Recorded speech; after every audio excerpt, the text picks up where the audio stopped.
Sam Baker with Cross Creek Seed in Rayford, North Carolina.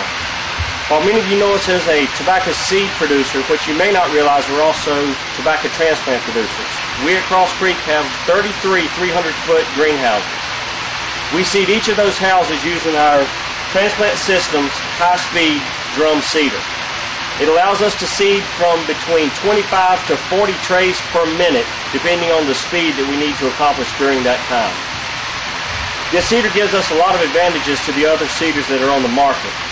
Some of those advantages and some of the special parts of the seeder I'd like to point out to you now. The first you may see is the stainless steel bed here that allows the trays to slide down the seeder path without sticking and hanging up whatsoever. The next and maybe the most important aspect of this seeder for me is located inside the seed box.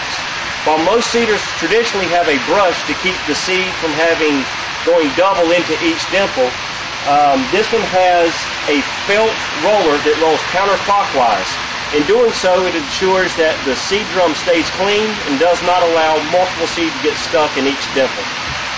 Moving back, some of the other parts of the seeder that we really like are actually located inside of this box here. Traditionally, most seeders just have a brush to go over top to clean the trays as it comes through the seed box.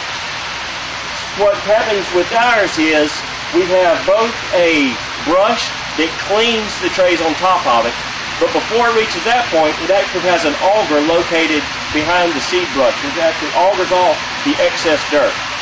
The reason that's important to us is we actually have our seed box sitting up just a slight bit higher than the traditional seeder.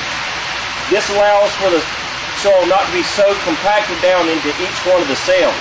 So with the excess dirt it may put on top of the tray, the auger actually takes the seed off the top of the tray, then allowing the brush just to clean up any parts that stays on top of it, which allows it to have a very clean tray come through the entire seeding process. The other two features that I'd mentioned to you about the seeder is one, you can see obviously the large soil box. With this one, it actually allows us to hold up to 9 bags of the soil, of the 3 cubic feet soil bag, so we don't have to refill the hopper very often. The last feature I'll mention to you is actually located on the back part of the seeder. The way the rollers come through and push the trays through is very important.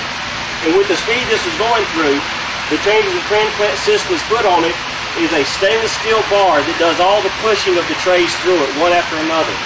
So it allows still for the trays to push tray to tray without allowing soil to get into it to mess up the timing of the seeder.